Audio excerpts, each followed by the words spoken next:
bahwa peristiwa saat anak saudara dinyatakan telah meninggal. Yang saya dengar pertama sekali bahwa anak saya almarhum Joshua telah meninggal dunia. Ada kabar dari anak saya yang paling bungsu, Mahareja Rizky, menelepon kakaknya, anak saya yang paling tua, Yuni Artika. Pada saat itu kami berada di Padang Sedimpuan. Tujuannya di sana untuk melakukan ziarah ke tempat orang tua saya ataupun mama saya. Tepatnya waktu itu kami mendapat kabar bahwa Joshua almarhum telah meninggal dunia kurang lebih setengah 10 malam. Pada tanggal 8. Pada tanggal 8 Juli. Oke, lanjutkan. Sesudah anak kami Yuni mendapatkan kabar bahwa Joshua telah meninggal dunia, langsung anak saya ini memberitakan sama kami bahwa Joshua telah meninggal dunia. Di rumah kita Joshua ini dipanggil dengan panggilan sehari-hari Prian. Jadi pada waktu anak kita ini si Yuni menerima panggilan telepon dari adiknya si Reja, dia dalam keadaan menangis. Saya pada waktu itu menanyakan, kenapa menangis kak? Langsung terus menangis, dengan terbata-bata dia mengutarakan bahwa adik meninggal pak. Adik yang mana? Adikmu di Jakarta kan 2, adik Prian pak meninggal. Langsung kami tersentak, semuanya keluarga besar yang ada di Padang Sedimpuan, terutama istri saya pada saat itu langsung histeris menjerit-jerit bahwa ada kabar begitu. Sesudah begitu agak reda, kami langsung melakukan pada malam itu ke tempat makam mama saya untuk mengadakan berziarah. Sesudah kami pulang dari sana, kami berembuk keluarga di Padang Sedimpuan, bahwasanya keluarga yang Sedimpuan mengatakan kalau boleh dimakamkan di sana. Saya bilang sama keluarga di sana, saya tanya dulu istri saya, soalnya istri saya ini adalah yang melahirkan. Saya tanya istri saya, pada waktu itu langsung istri saya mengutarakan bahwa almarhum dimakamkan di Jambi. Pada malam itulah kami langsung bertolak ke Jambi, tapi dengan sendirinya saya utarakan di situ bahwa saya tidak bisa untuk menyetir lagi ke Jambi. Soalnya kami berangkat dari Jambi, saya menyetir sendiri. Jadi kami mencarikan tetangga saudara saya yang di Padang Sedimpuan untuk membantu kami mengantar ke Jambi, yaitu marganya Marga Hasibuan, namanya saya lupa. Pada dini hari kami langsung bertolak ke Padang Sedimpuan. Dengan jarak tempuh dari Padang Sedimpuan ke Jambi kurang lebih 20 jam secara normal. Kami sampai di Jambi pada tanggal 9 Juli 2022 pukul 22.30. Sesudah kami sampai di komplek perumahan guru SD 74 Sungai Bahar Jambi, di halaman rumah ini sudah saya lihat begitu tenda-tenda sudah berdiri, orang yang melayat sudah begitu padat di situ. Kami masuk ke rumah, peti jenazah sudah ada di rumah. Di ruangan tengah. Spontan kami merasa sangat bersedih, berjerit, menangis, dan semualah kedukaan itu terasa di kami yang baru datang. Apalagi istri saya selalu menjerit sepanjang jalan hingga sampai ke rumah kami. Di sana kami dapati sudah ada pada waktu itu saya belum memperhatikan pertama sekali bahwa itu namanya Pak Leonardo. Soalnya kami dalam keadaan duka yang begitu dalam. Jadi keluarga yang di sana langsung meredakan saya dalam tangisan. Sesudah saya agak reda, datanglah itu Pak Leonardo Simatupang berpangkat kombes, menyodorkan secari kertas, yaitu kertas serah terima jenazah untuk disuruh ditandatangani.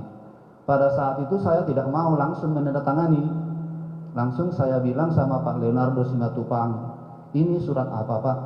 Ini surat serah terima jenazah.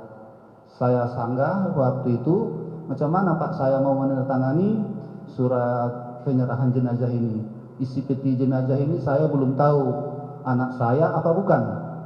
Pada waktu itulah kami agak lama bernegosiasi ataupun beradu argumen itu sama Pak Leonardo, bermacam-macam dengan alasan bahwasanya peti jenazah tidak boleh dibuka. Jadi saya bilang, kalau peti jenazah tidak dibuka, saya tidak mau menandatangani Pak. Soalnya isi peti jenazah ini saya belum tahu anak saya apa bukan.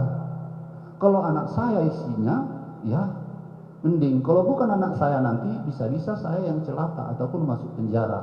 Yang penting dibuka dulu peti jenazah, saya lihat isinya anak saya apa bukan. Jadi begitu lama kami bernegosiasi, istri saya pun sampai memohon-mohon waktu itu untuk dibuka peti jenazah. Dengan sendirinya Pak Leonardo sampai menunjukkan lagi surat visum dari rumah sakit. Ada 4 item itu surat yang ditunjukkannya sama kami. Dengan sendirinya juga Pak Leonardo lama-kelamaan dia mengizinkan dibuka. Tapi dibuka itu peti jenazah tidak boleh keseluruhan, hanya sebatas dada. Dengan alasan itu jenazah sudah diformalin dan divisum, nanti formalinnya tidak berguna lagi katanya. Jadi diizinkan kami membuka. Saya buka sendiri, saya buka plastiknya dibantu keluarga yang di sana. Ada itu dari kota Jambi, keponakan saya namanya itu Sinenjol, membantu membuka. Sesudah saya buka itu peti jenazah dengan batas 2 kancing baju, saya pertama kali melihat wajahnya dengan luka di wajah. Pertama saya lihat luka di hidung yang dijahit, bibir sebelah kiri, luka di kelopak mata sebelah kanan, dan di bawahnya lagi ada luka. Sesudah itu saya buka kancing bajunya yang diizinkan hanya 2. Saya lihatlah luka di dada sebelah kanan. Sesudah itu saya langsung bertanya lagi itu sama Pak Leonardo, dalam keadaan nangislah kami semua keluarga besar sesudah melihat luka ini. Ini diapai anak saya. Jadi Pak Leonardo pada waktu itu masih berdiam diri lantaran melihat kami berbuka. Sudah saya tutup dengan kain kasa. Sesudah saya tutup dengan kain kasa jenazah almarhum Joshua, sesudah reda semuanya yang menangis, langsung si Pak Leonardo Simatupang menanyakan kami bahwa penguburan kapan dilakukan.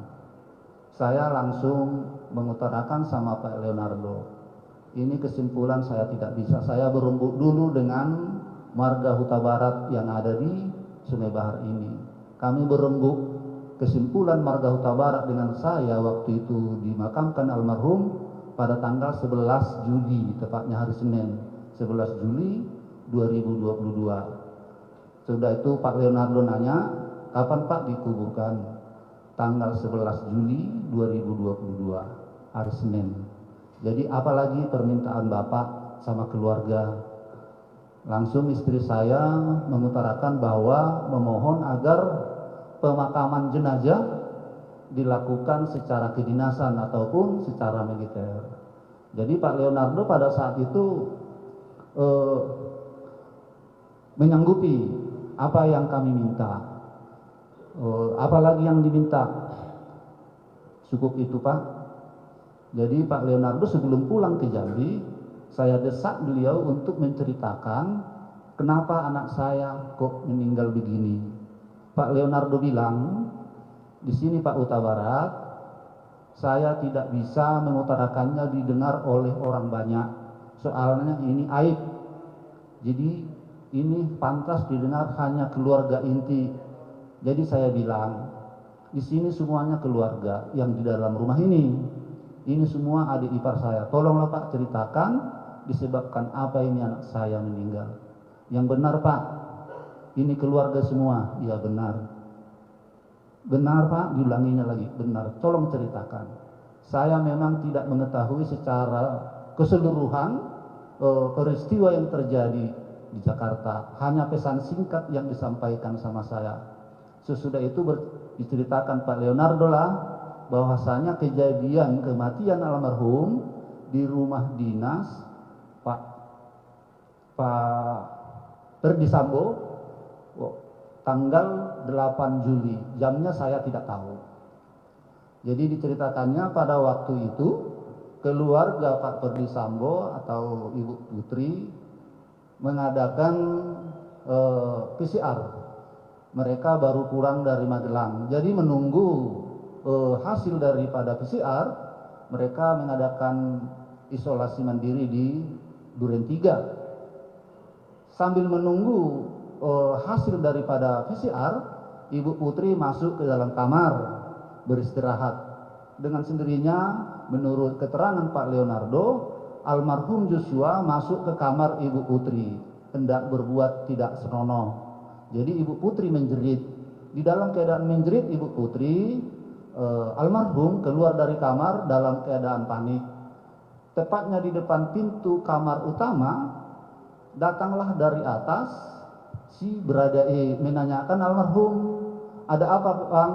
Almarhum tidak menjawab dengan omongan, langsung mencabut senjata yang ada padanya, langsung menembak si Beradae. Jadi sudah menembak secara langsung, terjadilah tembak menembak. Hanya sampai di situ yang bisa diceritakan oleh Pak Leonardo. Jadi kami tertegun mendengar itu antara iya dengan tidak. Sesudah selesai diceritakan Pak Leonardo pamit pulang ke Jambi. Jadi saya bilang waktu itu, kok pulang ke Jambi Pak? Apa enggak datang hari Senin ke sini waktu pemakaman? Jadi Pak Leonardo bilang datang, saya harus ke Jambi. Soalnya pakaian hanya di badan saya sambil beli pakaian besok. Sesudah itu pulanglah Pak Leonardo ke Jambi. Iya teman-teman, itulah dia bagaimana kesaksian dari orang tua Brigadir Joshua Huta Barat ini, atau ayah dan juga ibunya. Bagaimana waktu pertama kali mereka mendengarkan kabar anak mereka meninggal dan mereka shock, dan mereka juga meminta tolong karena keberadaan mereka ada di Padang Sidempuan, dan mereka minta tolong kepada seseorang untuk membawa mereka ke Jambi. Dan apa yang mereka temui setelah mereka di Jambi, mereka melihat atau sudah duluan yaitu mayat anaknya teman-teman. Dan dia juga cerita bagaimana dia waktu membuka mayat anaknya, dan saya tidak bisa bayangkan teman-teman bagaimana sedihnya, bagaimana terpukulnya hati mereka, apalagi setelah tahu katanya ada luka di muka anak-anaknya itu. Mungkin hancur hati mereka teman-teman ya. Dan kita nantikan berita selanjutnya, karena hal ini pun masih di sidang atau masih proses dalam persidangan kasus ini. Dan semoga keadilan dan betul-betul adil bagi keluarga keputusan yang dibuat oleh hakim, dan juga biarlah mendapatkan hukuman yang setimpal, yaitu orang-orang yang telah melakukan pembunuhan yang sangat sadis ini, khususnya Ferdi Sambo. Biarlah dia mendapatkan hukuman yang setimpal dan yang sesuai dengan perbuatan yang sudah dia perbuat ini teman-teman kepada keluarga Joshua Huta Barat. Seperti yang kita ketahui bagaimana seorang ibu, bagaimana hatinya hancur, dan bagaimana ayahnya juga hancur hati mereka melihat ini. Dan seperti yang kita ketahui, saudara kita si Joshua masih sangat muda, dan tentu saja ini sangat membuat keluarga terpukul atau merasa sedih, dan sangat sedih teman-temanku ya. Kalau terjadi di diri saya juga, saya tidak bisa membayangkannya. Dan biarlah Tuhan menghibur keluarga ini, dan mereka juga mengikhlaskan dan mengampuni apa yang sudah diperbuat oleh Ferdi Sambo kepada Joshua Huta Barat ini. Dan tentu saja kita juga tahu Pengampunan itu bukan berarti tidak berjalan hukum. Hukum tetap harus berjalan. Dan itulah dia teman-teman yang saya bisa bagikan untuk kita di video kali ini. Dan sampai jumpa di video yang berikutnya. Tuhan Yesus memberkati dan menyertai kita semuanya. Amin.